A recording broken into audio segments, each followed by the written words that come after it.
Hello friends, मैं financial tree company की consultant Premlata Sahu आज फिर से आप लोग के सामने। तो आज हम जीएसटी की कंपोजिशन स्कीम के बारे में जानते हैं कि कंपोजिशन स्कीम क्या होता है। तो शुरू करते हैं।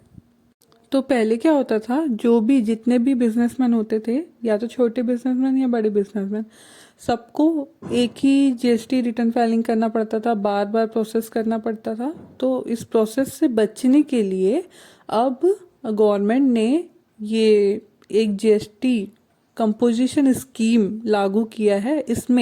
इसमें छोटे बिजनेसमैन को बार बार रिटर्न भरने और ऐसी बहुत सारी प्रोसेस से मुक्त रखने के लिए सरकार ने जीएसटी कंपोजिशन स्कीम लागू किया है। जीएसटी कंपोजिशन स्कीम ये इंडियन गवर्नमेंट की एक ऐसी स्कीम है जिसे अपनाने पर कारोबारियों को अपने सभी लेन देनों का अलग अलग डिटेल नहीं देना पड़ता है। उन्हें अपने पूरे कारोबार का सिर्फ एक निश्चित परसेंटेज ऑफ टैक्स पे करना पड़ता है। ठीक है।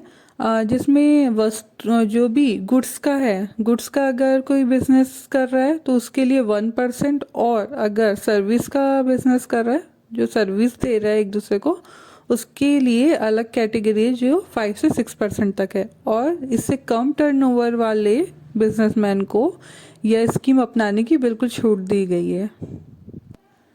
सामान्य स्टेट के ऐसे कारोबारी जिनका एनुअली टर्नओवर 1.5 करोड़ या इससे कम है, वे कंपोजिशन स्कीम अपना सकते हैं। जो स्पेशल कैटेगरी वाले स्टेट होते हैं, उसमें ऐसे जो बिजनेसमैन होते हैं जिनका एनुअल टर्नओवर 75 लाख या उससे कम है, वे कंपोजिशन स्कीम ले सकते हैं। और एक होता है सर्विस प्रोवाइडर। जो सर्विस प्रोवाइडर होते हैं उनका एनुअली 50 लाख या उससे कम है, वो भी 50 लाख से कम टर्नओवर वाले जो बिजनेसमैन होते हैं वो कंपोजिशन स्कीम ले सकते हैं। ठीक है। तो अब देखते हैं कंपोजिशन स्कीम अपनाने के लिए टैक्स रेट क्या होगा। तो जो गुड्स का प्रोडक्शन कर रहे हैं उनके लिए सीजीएसटी एसजीएसटी के लिए 0.5% रहेगा रेट। जो रेस्टोरेंट के में सर्विस प्रोवाइड कर रहे हैं उनके लिए 2.5% रेट रहेगा। और जो सर्विस प्रोवाइडर्स है उनके लिए 3% रेट रहेगा। अब ये कुछ स्पेशल कैटेगरीज के स्टेट हैं।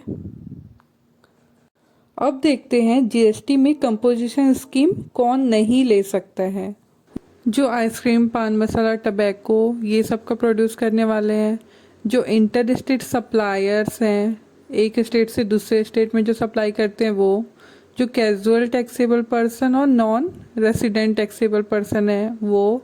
और जो ई कॉमर्स कंपनियां होती है वो, ये सब कंपोजिशन स्कीम ऑप्ट नहीं कर सकते हैं।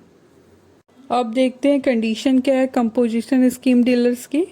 तो जो कंपोजिशन स्कीम जो अपनाने वाले बिजनेसमैन होते हैं वो टैक्स का इनवॉइस जारी नहीं कर सकते, क्योंकि उन्हें अपने कस्टमर से टैक्स लेने का अधिकार नहीं होता है।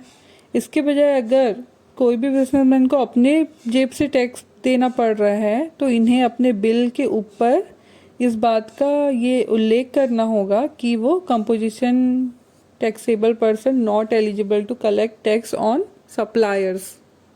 अगर आपको किसी भी तरह की कंपोजिशन स्कीम या कोई भी आईटीसी या किसी भी चीज़ के बारे में जानकारी लेना है या कंपोजिशन स्कीम में जाना है, तो आप हमारे फाइनेंशियल ट्री कंपनी के अंडर इस लिंक या इस फ़ोन पर आप हमसे बात भी कर सकते हैं। कोई भी डाउट या कोई भी क्वेरी हो तो आप क्लियर कर सकते हैं।